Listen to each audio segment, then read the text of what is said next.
अगला अध्याय। गौरी देवी का व्याघ्र को अपने साथ ले जाने के लिए ब्रह्मा जी से आज्ञा मांगना, ब्रह्मा जी का उसे दुष्कर्मी बताकर रोकना, देवी का शरणागत को त्यागने से इनकार करना, ब्रह्मा जी का देवी की महत्ता बताकर अनुमति देना और देवी का माता पिता से मिलकर मंदरांचल को जाना। वायु देवता कहते हैं, कौशिकी को उत्पन्न करके उसे ब्रह्मा जी के हाथ में देने के पश्चात गौरी देवी ने प्रत्युपकार के लिए पितामह से कहा। देवी बोली, क्या आपने मेरे आश्रम में रहने वाले व्याघ्र को देखा है? इसने दुष्ट जंतुओं से मेरी तपोवन की रक्षा की है। यह मुझ में अपना मन लगाकर अनन्य भाव से मेरा भजन करता रहा है, अतः इसकी रक्षा के सिवा दूसरा कोई मेरा प्रिय कार्य नहीं है। यह मेरे अंतःपुर में विचरने वाला होगा। भगवान शंकर इसे प्रसन्नता पूर्वक गणेश्वर का पद प्रदान करेंगे। मैं इसे आगे करके सखियों के साथ यहाँ से जाना चाहती हूँ। इसके लिए आप मुझे आज्ञा दें, क्योंकि आप प्रजापति हैं। देवी के ऐसा कहने पर उन्हें भोली भाली जान हंसते और मुस्कुराते हुए ब्रह्मा जी उस व्याघ्र की पुरानी क्रूरतापूर्ण करतूतें बताते हुए उसकी दुष्टता का वर्णन करने लगे। ब्रह्मा जी ने कहा, देवी, कहाँ तो पशुओं में क्रूर व्याघ्र और कहाँ यह आपकी मंगलमयी कृपा। आप विषधर सर्प के मुख में साक्षात अमृत क्यों सींच रही हैं? यह केवल व्याघ्र के रूप में रहने वाला कोई दुष्ट निशाचर है। इसने बहुत से गौओं और तपस्वी ब्राह्मणों को खा डाला है। यह उन सबको इच्छा अनुसार ताप देता हुआ मनमाना रूप धारण करके विचरता है, अतः इसे अपने पाप कर्म का फल अवश्य भोगना चाहिए। ऐसे दुष्टों पर आपको कृपा करने की क्या आवश्यकता है? इस स्वभाव से ही कलुषित चित्त वाले दुष्ट जीव से देवी को क्या काम है? देवी बोली, आपने जो कुछ कहा है वह सब ठीक है, यह ऐसा ही सही, तथापि मेरी शरण में आ गया है, अतः मुझे इसका त्याग नहीं करना चाहिए। ब्रह्मा जी ने कहा, देवी, इसके आपके प्रति भक्ति है। इस बात को जाने ही बिना मैंने आपके समक्ष इसके पूर्व चरित्र का वर्णन किया है। यदि इसके भीतर भक्ति है तो पहले के पापों से इसका क्या बिगड़ने वाला है, क्योंकि आपके भक्त का कभी नाश नहीं होता। जो आपकी आज्ञा का पालन नहीं करता वह पुण्य कर्मा होकर भी क्या करेगा। देवी, आप ही अजन्मा, बुद्धिमती, पुरातन शक्ति और परमेश्वरी हैं। सबके बंध और मोक्ष की व्यवस्था आपके ही अधीन है। आपके सिवा पराशक्ति कौन है? आपके बिना किसको कर्मजनित सिद्धि प्राप्त हो सकती है? आप ही असंख्य रुद्रों की विविध शक्ति हैं। शक्ति रहित कर्ता काम करने में कौन सी सफलता प्राप्त करेगा? भगवान विष्णु को, मुझको तथा अन्य देवता, दानव और राक्षसों को उन ऐश्वर्य की प्राप्ति कराने के लिए आपकी आज्ञा ही कारण है। असंख्य ब्रह्मा, विष्णु तथा रुद्र जो आपकी आज्ञा का पालन करने वाले हैं बीत चुके हैं और भविष्य में भी होंगे। देवेश्वरी, आपकी आराधना किए बिना हम सब श्रेष्ठ देवता भी धर्म आदि चारों पुरुषार्थों की प्राप्ति नहीं कर सकते। आपके संकल्प से ब्रह्मत्व और स्थावरत्व की तत्काल फेरबदल भी हो जाता है, अर्थात ब्रह्मा स्थावर हो जाता है और स्थावर ब्रह्मा, क्योंकि पुण्य और पाप के फलों की व्यवस्था आपने ही की है। आप ही जगत के स्वामी परमात्मा शिव के अनादि, अमध्य और अनंत आदि सनातन शक्ति हैं। आप संपूर्ण लोक यात्रा का निर्वाह करने के लिए किसी अद्भुत मूर्ति में आविष्ट हो नाना प्रकार के भावों से क्रीड़ा करती हैं। भला आपको ठीक ठाक कौन जानता है? अतः यह पापचारी व्याघ्र भी आज आपकी कृपा से परम सिद्धि प्राप्त करे, इसमें कोई बाधक हो सकता है? इस प्रकार उसके परम तत्व का स्मरण कराकर ब्रह्मा जी ने जब उचित प्रार्थना की, तब गौरी देवी तपस्या से निवृत्त हुई। तदनंतर देवी के आज्ञा ले ब्रह्मा जी अंतर्ध्यान हो गए। फिर देवी ने अपने वियोग को न सह सकने वाले माता पिता मैना और हिमवान का दर्शन करके उन्हें प्रणाम कर नाना प्रकार से आश्वासन दिया। इसके बाद देवी ने तपस्या के प्रेमी तपोवन के वृक्षों को देखा। वे उनके सामने फूलों की वर्षा कर रहे थे।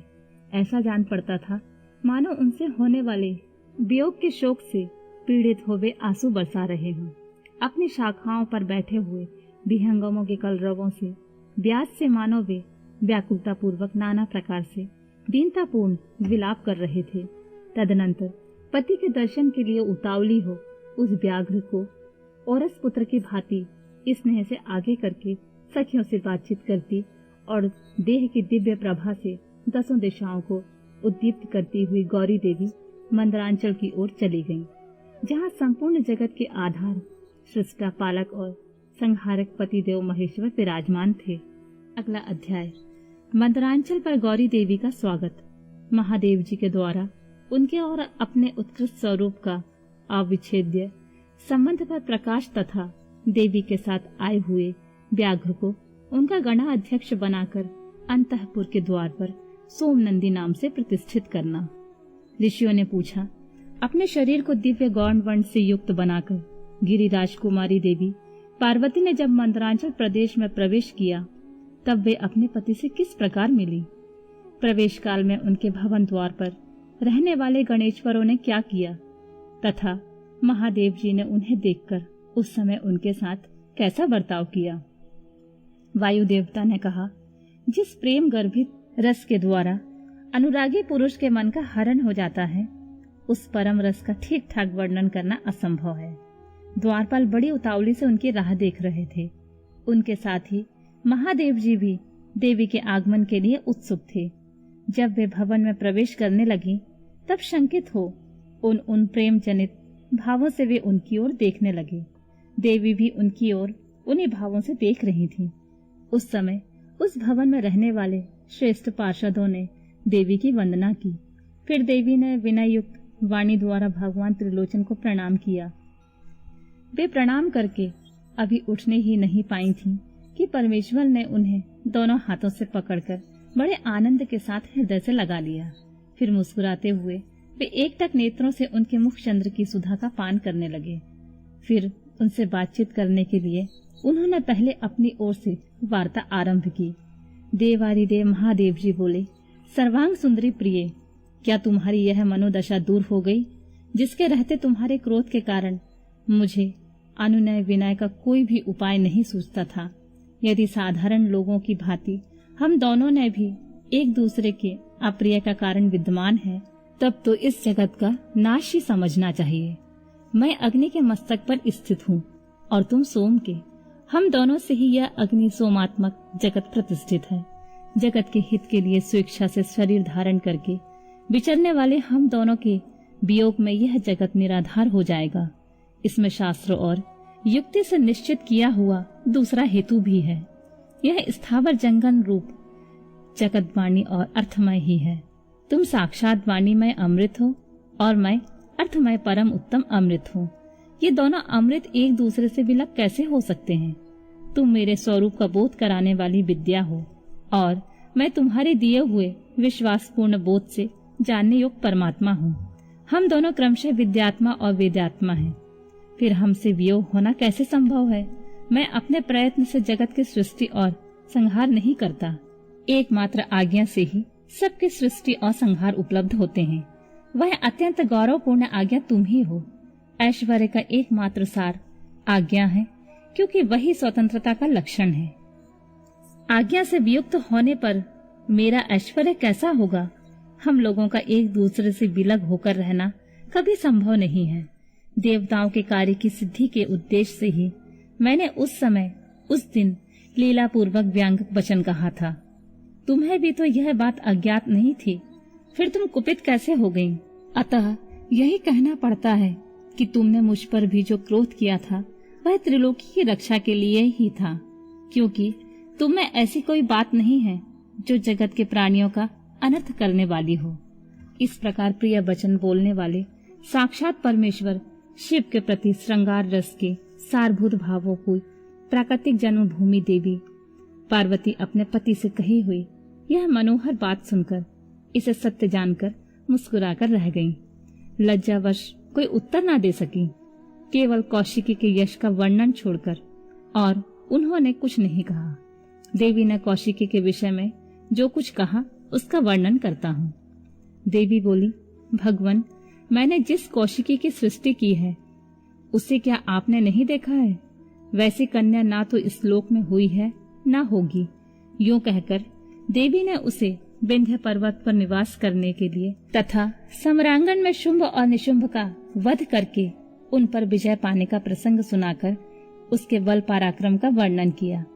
साथ ही यह भी बताया कि वह उपासना करने वाले लोगों को सदा प्रत्यक्ष फल देती है तथा निरंतर लोगों की रक्षा करती रहती है। इस विषय में ब्रह्मा जी आपको आवश्यक बातें बताएंगे।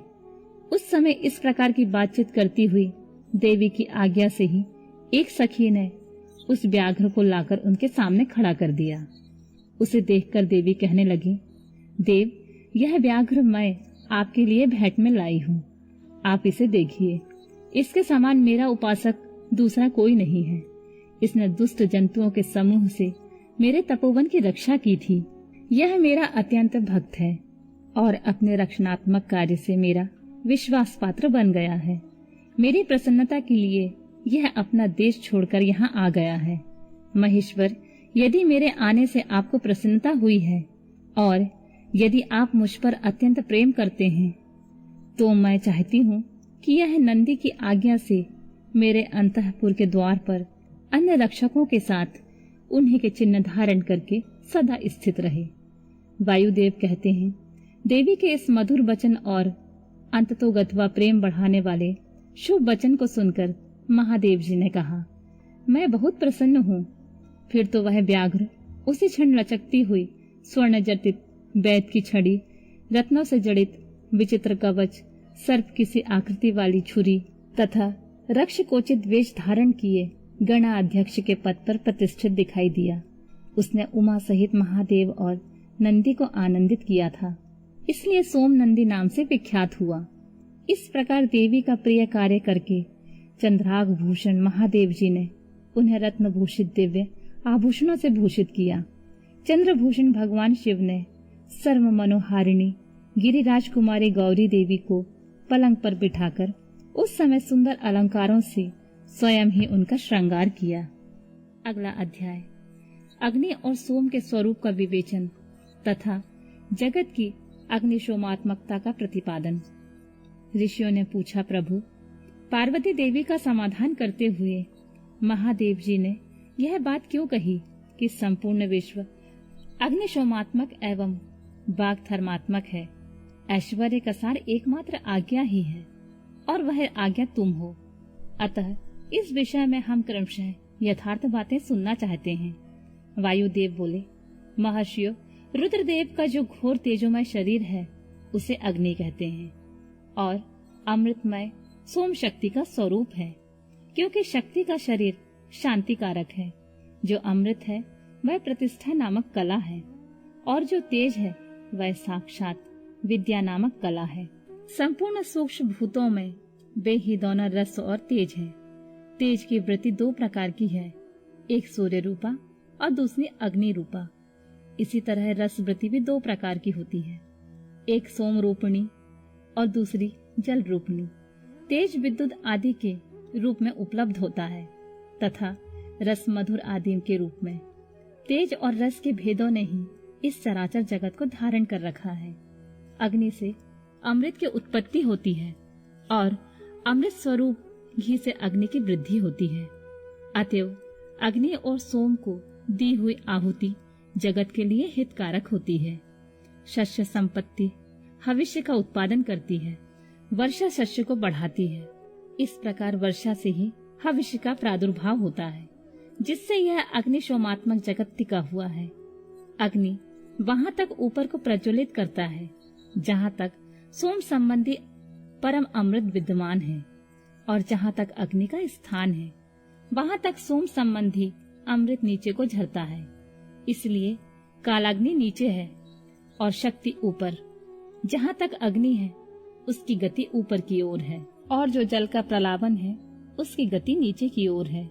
आधार शक्ति ने ही इस ऊर्ध्वगामी कालाग्नि को धारण कर रखा है तथा निम्नगामी सोम शिव शक्ति के आधार पर प्रतिष्ठित है।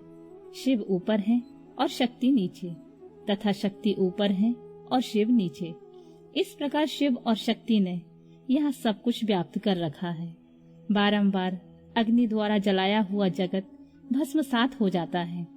यह अग्नि का वीर्य है भस्म को ही अग्नि का वीर्य कहते हैं। जो इस प्रकार भस्म के श्रेष्ठ स्वरूप को जानकर अग्नि इत्यादि मंत्रों द्वारा भस्म से स्नान करता है, यह बंधा हुआ जीव पाश से मुक्त हो जाता है।